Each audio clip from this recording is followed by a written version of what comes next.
Oi, galera. Eu vim falar com vocês da minha impressão, né? No primeiro dia do Enem. O que eu achei do primeiro dia do Enem?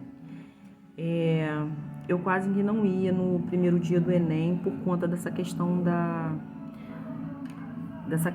de eu estive, né, com os sintomas do Covid e fui afastada do trabalho. E, consequentemente, afastada do trabalho, não poderia, teria que estar em isolamento, né?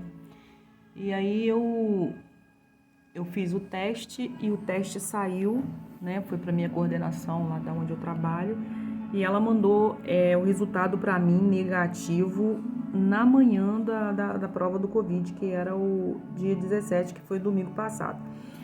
E com isso eu consegui ir na prova do Enem. Mas vou descrever para vocês a impressão que eu tive com relação à prova do Enem. Esse ano, o quantitativo de pessoas foi muito pouco.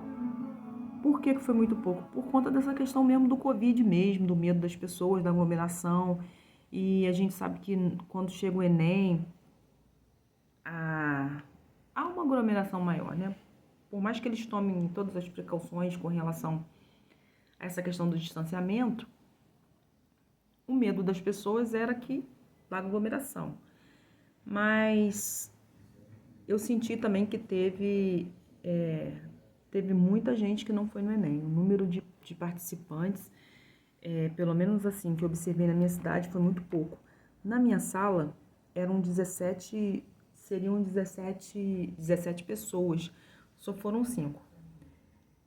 Uma outra coisa também que eu observei, o quantitativo de participantes no Enem,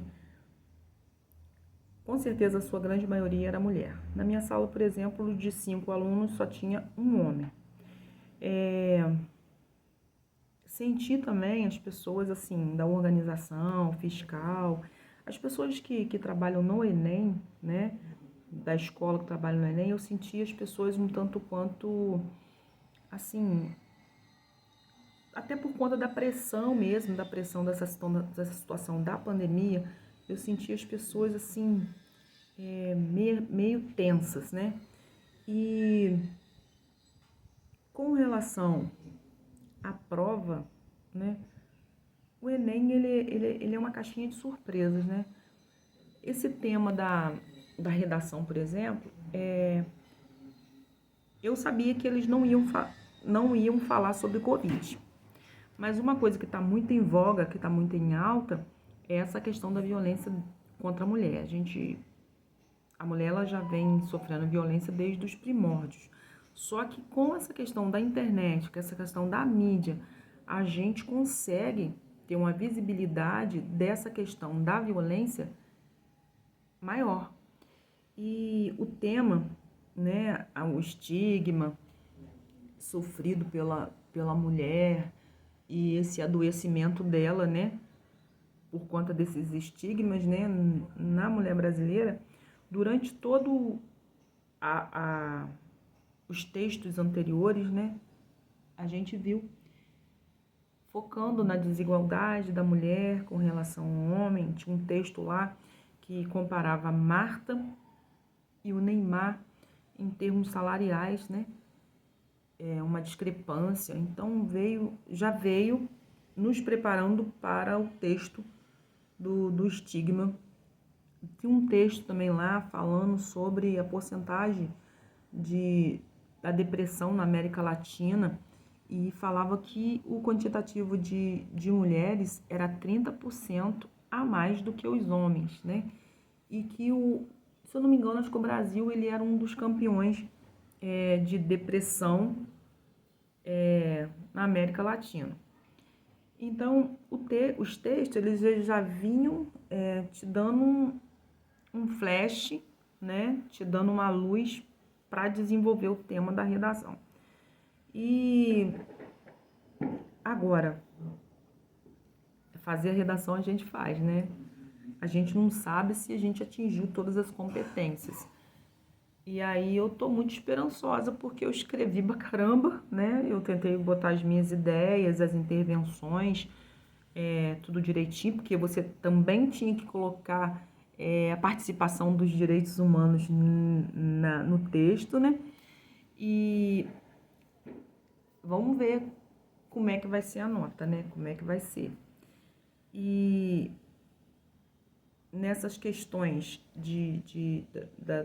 dos textos muito longos que atrapalhava um pouco, porque você fica naquela noia do tempo, com medo do tempo não dá, então você fica com medo de perder tempo lendo e você não conseguir terminar a prova num tempo hábil. As coisas foram assim tranquilas, né? No decorrer do Enem. Uma coisa que me chateou bastante o Enem, porque, assim, a maioria das pessoas que faz Enem, gente jovem, né? E aí, mais uma vez, você vai fazer um Enem e as pessoas que estão lá não estão muito preparadas para te receber enquanto uma pessoa mais madura. E você sente que a pessoa, tipo, meio que pergunta, né? Aqueles olhares intrínsecos, o que é que você está fazendo aqui? Você sabe onde é a sua sala? Você vai fazer o Enem? Enfim, é umas coisas assim que te irrita, mas aí não é problema meu, né? É problema das pessoas que têm esse tipo de conduta. E aí agora vamos ver a segunda fase, né? Que é a fase das exatas, e que eu tenho bastante dificuldade nisso.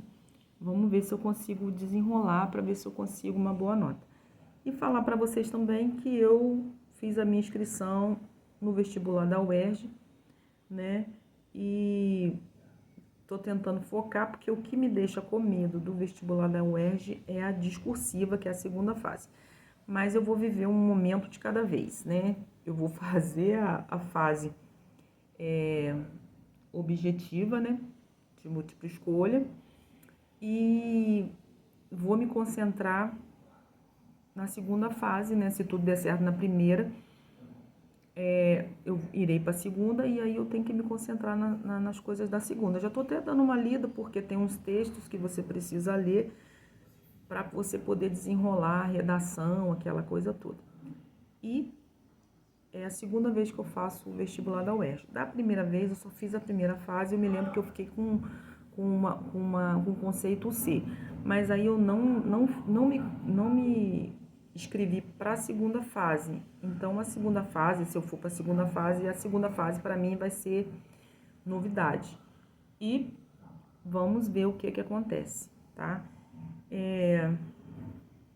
No Enem, no geral, eu fui bem descansada, né? Eu tentei dormir bem, descansar para poder chegar lá bem, porque eu me lembro que no Enem passado eu estava muito cansada e eu dava umas cochiladas no meio de um texto ou outro, então isso daí também prejudica a gente pra caramba.